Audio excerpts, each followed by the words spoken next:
love this. Hello everyone, welcome back to my booktube channel. This is going to be my first sit down video back home. So if you guys want a room tour, I can very much do that for you if you want. I have 2 other areas in my room where I have books. You probably have seen it already on my TikTok. If you follow me on my TikTok, follow me on my TikTok.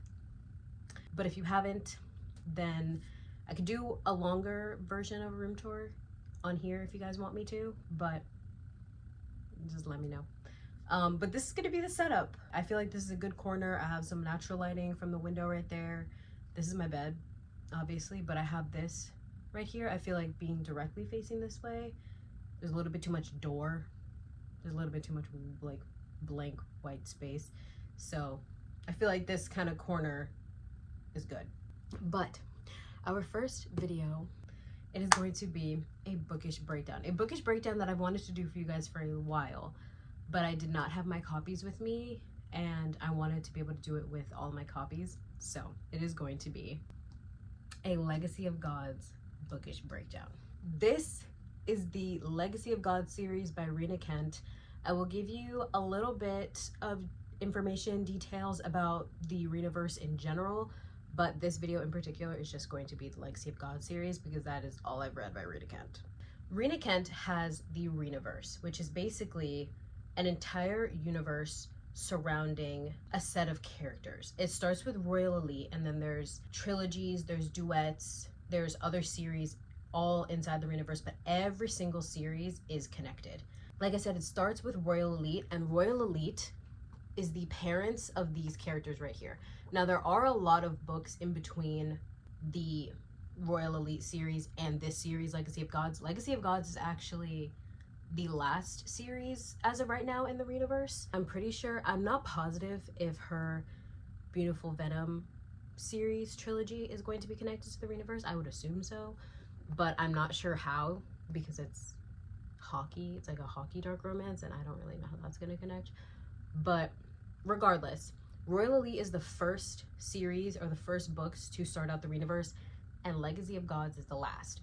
So, like I said, there are some steps to get to these books, but you don't have to read them in order. You don't have to, you can if you want to read all of the Rinaverse and then get to Legacy of Gods. I didn't do that though, but I will eventually go back and read all of Royal Elite, all of her trilogies, like the Monster trilogy, all her other like duets, the Thorns duet, I think it's called. Like there's a lot kind of in between. I'll put a picture of the entire Rinaverse right here, including Legacy of Gods. It's a lot of books. So if you want to go in order, you very much can, but I didn't do that. And honestly, I don't know how I'll feel about not reading the series in order or the universe in order once I do go back to it, but I honestly don't care because Legacy of Gods is one of my favorite series of all time, so I have no regrets. Now moving on to Legacy of Gods in particular. It is a 6-book completed series. There's also Kiss the Villain, which is kind of a standalone spin-off to this series. It follows one of the characters from Legacy of Gods, but didn't get a book in the series for some reason. I think they should have, but they didn't. I haven't read this book yet, so I will let you guys know my thoughts once I do read it, but it's kind of like a standalone spin-off to Legacy of Gods, so that's why I'm not really including it. Also, I haven't read it yet. You can also read this book. It ties in with characters from these books, so yeah. So now I'm going to tell you guys a little bit about the universe itself, my thoughts on each book, my favorites, what I liked, what I didn't like, and also just like the reading order in general. It goes God of Malice, God of Pain, God of Wrath, God of Ruin, God of Fury, and the last book, God of War. That is the order you should read it in. Do you have to read it in order? No, but I highly recommend you read it in order because basically the entire first 5 books follow the same time frame. You read God of Fury and you're reading about stuff that happened in God of Malice from different characters' POVs. Like the first 5 books take place during the same like time span, just from different characters' POVs. God of War is a little bit different, but I'll get to that when I get to it. So first off, we're gonna start off with God of Malice, one of my favorites. I read this book last April and I fell so deeply in love with this book and with this series. This book was 5 stars. Oh, I should preface this now. This is dark romance. I'm pretty sure all of Rina Kent's books are dark romance, so search up your trigger warnings. Do not go into this series blindly, but also maybe don't spoil too much for yourself. I'd rather you spoil too much for yourself than go into it blindly and trigger yourself, so do with that information what you will. But it's all dark romance. Is it the darkest stuff that I've ever read before? No, but it can definitely be triggering for some people, and I know this book in particular, God of Malice, is not a lot of people's favorite, especially because of how it starts out. It starts out very aggressively. But anyway, this book follows Killian and Glendon, and it's basically like good girl, bad boy, he changes for her kind of situation. She always felt invisible until she met him. I love them so much. Killian is a psychopath. He's the kind of psychopath that is just like, yeah, I could kill people, but I'm not gonna let myself because I know that I would become a serial killer. If I were to kill one person, it'd be over for everybody. But I absolutely fucking love this book. I loved it so much. All of these men are so fucking obsessed with the female main characters in their books. They are obsessed. Killian was obsessed with Glendon, and I loved it. Then you get to God of Pain. God of Pain follows Creighton and Annika. I rated this book, at the time I probably rated it higher, but now thinking back on it, and if I were to reread it now, I'd probably rate it around like 3 stars. It wasn't my favorite. It's actually one of my least favorite in the series. I still read it, still finished it, didn't DNF it or anything. It just wasn't my favorite. It is, again, like good girl, bad boy, very grumpy sunshine. He's like basically silent for the vast majority of it, or at least you see a lot of silence from him in this book. It is like that. It gets very intense at the end. Like a lot of people were thrown by this book because it goes from like 0 to 100 in like 3 seconds at the end. That's kind of why I didn't like it. I just didn't really love the way Creighton treated Annika for a good portion of it. I felt like he was just like kind of unnecessarily mean to her, and she was very sweet, which also kind of pissed me off. I don't know. It wasn't for me personally, but I know a lot of people that love it. A lot of my mutuals on TikTok love this book, so read it, try it out. If it's for you, then that's great. It just wasn't for me. Then we have God of Wrath. Again, like a good girl, bad boy type of thing. It is very much character-based. I would say of the entire series, God of Wrath and God of Fury are the 2 most character-based books. Maybe a little bit of God of Ruin as well, but I would say God of Wrath is the most character-based. There's not a lot of plot that goes on. Majorly follows the characters themselves and like the trauma that the characters go through and things like that. So this book follows Jeremy and Cecily, kind of like a trauma thing. He is so incredibly protective of her. I love this book so much. Jeremy Volkov is such a good MMC, like objectively speaking. Like I don't think there's anyone on TikTok who has read this book and didn't like Jeremy. So do with that information what you will. Next up, we have God of Ruin. This book follows Landon and Mia, and for once, we'll say it is bad boy, but it's also like kind of like bad girl in a way, like bad girl, bad boy. I mean, she's not bad per se, but she also like has like some sass to her, which I really did love. It was a very good change from the rest of the FMCs I read so far, like Glendon, Annika, Cecily. Like they were all very like, not to say they were good, but like, you know, they were just, you know, they didn't have much oomph to them, if you know what I mean. But Mia had some oomph to her. Oh, I forgot to say, God of Wrath was 4.75 stars for me.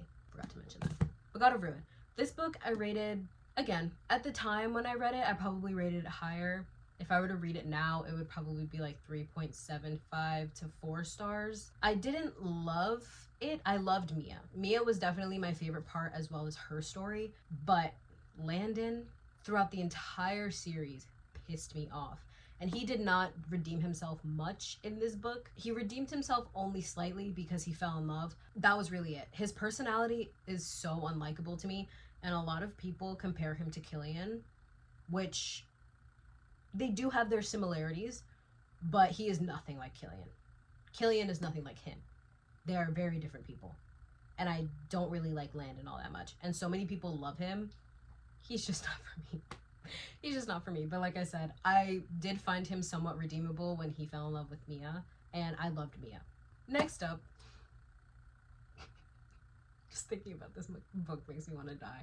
We have God of Fury, the 5th book. This is one of my God tier 6-star books. I love this book with every fiber of my being. I reread it every year, and I'm so excited for my reread this year. And like, I usually reread it at the end of the year. I clearly fucking loved it. I love this book so much. I read it twice last year. I read it in the summer, and then I read it in December. So yeah, I clearly love this book. 6 stars. As it follows Nikolai and Brandon, and it is the only book in the entire series. It is like kind of grumpy sunshine. I wouldn't really say Nikolai is sunshine, but he's very like high energy and out there. Oh my god, I love him and Brandon. I can't even like fully describe this book. It's just such perfection. You get crumbs of Nikolai and Brandon throughout the entire rest of the series, and they did not disappoint with their story. So yeah, like it's kind of like a grumpy sunshine kind of thing. A little bit of, not really an enemies to lovers, more like a one-sided enemies to lovers, because Brandon tried to act like he hated him. But yeah, I can't even really say too much about, I can't, but it's so good. This is my favorite in the series. People that don't like this book, I don't know how they're alive, because how are you living and breathing and you don't love Nikolai and Brandon? Last but not least, we have God of War. Now this is my least favorite in the series, and it really upset me because I was anticipating this couple so much and I did not like it. I don't want to say too much because I don't want to spoil it. It does say a little bit about what exactly happens in this book, but I don't want to say it here just because I don't want to spoil it. But the main trope in this book I hate.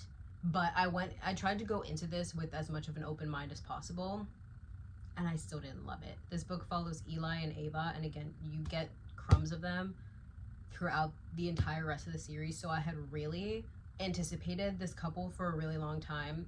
Not necessarily that I thought they were going to be my favorite, but I definitely think I thought they were going to be one of my favorites. And the couple, or like the crumbs that we got of them in the rest of the series, didn't really match what was going on in this book, as well as just the fact that this book takes place during a separate time frame as the rest of the series. So that also kind of threw me off because they weren't in school anymore. Like there were like barely any crumbs of the rest of the characters from the entire series. Like the personalities of the characters that we got from the crumbs in the rest of the series did not match the vibes in this book. So I didn't love it. I rated it probably like 2 stars-ish, 2.5 if you want to give it a half. Because like I finished it, mainly just because I couldn't fathom DNFing the last book in the series. But I just didn't love it. And it really upset me that I didn't love it. That's how I feel about that. So I'm gonna tell you guys a little bit about the series overall and how everything is connected. So basically, there's 2 schools. There's Royal Elite, and there's the King's U, or the King's University. Glyndon is a king. Then there's Landon King and Brandon King. They are twins. The 3 of them are siblings, and they go to the King's U, obviously, because they're kings. Then we have Eli, who is also a king, but he is their cousin. And we also have Creighton King, who is, like I said, also a king, Eli's younger brother. So there's a lot of siblings in this series, as well as there's 2 clubs in each school. There's the Elites and there's the Heathens. There's also another club that has nothing to do with any of them. So the Elites is in the King's U and the Heathens is in Royal Elite. The Heathens are as follows: Killian Carson, Jeremy Volkov, Nikolai Sokolov, my man. And then there's also Gareth, who is Killian's brother, and another white mask that I'm not going to disclose if you haven't read the series. But yeah, so there's that. So basically there's a lot of intermixing of clubs, because these are like rival schools, so obviously they're rival clubs. They're also kind of like rival gangs in a way. It's basically a gang. There's a specific process that one needs to go through in order to be in the Heathens, and that is where the majority of these characters meet. There's that. So Killian and Glendon, not necessarily an enemies to lovers like I said, but kind of like a rivals, I guess, because she's a king. Even though she's not in the elites, she's still a king and goes to the rival school, and Killian's a heathen. Then there's Creighton and Annika. Annika is literally a mafia princess and is Jeremy's younger sister. Very protected, and is dating the enemy, Creighton, and goes to the King's U. Then Jeremy Volkov. Again, she goes to the King's U. He goes to Royal Elite. Then these two, Landon and Mia. Landon is like the head of the elites, and Mia is Nikolai's little sister. It's a rivals thing basically throughout the entire series. The entire series is just an intermixing of these rival gang clubs kind of thing. He is not necessarily an elite, but is the brother of the head of the elites, so yeah. And this one's basically, she's the outlier, because like I said, it takes place during a different time frame than the rest of the series. That's the Legacy of God series by Rina Kent. One of my favorite series that I've ever read. One of the only series that I've actually completed. Like, I'm pretty sure I read all these books back to back, which I never do. So not necessarily get bored, but I like to switch it up usually in the middle of series, which is not good. I need to stop doing that. I am so in love with this series, and I'm sad that it's over. It's been over for quite some time, but I'm sad that it's over nonetheless. So let me know if you guys read this series. It's one of my favorites, so if you hate it, don't tell me. Even though I know a lot of people don't like this series, but whatever. I love it. So yeah, that is it, you guys. I hope you enjoyed this. I promise there will be other bookish breakdowns in the future. I'm gonna do one for Dirty Air right here. I'm gonna do one for Windy City when Rewind It Back comes out. When Rewind It Back comes out, I think I'm gonna drop everything and read that. I really hope that book is good. If Rewind It Back is not good, I might actually die.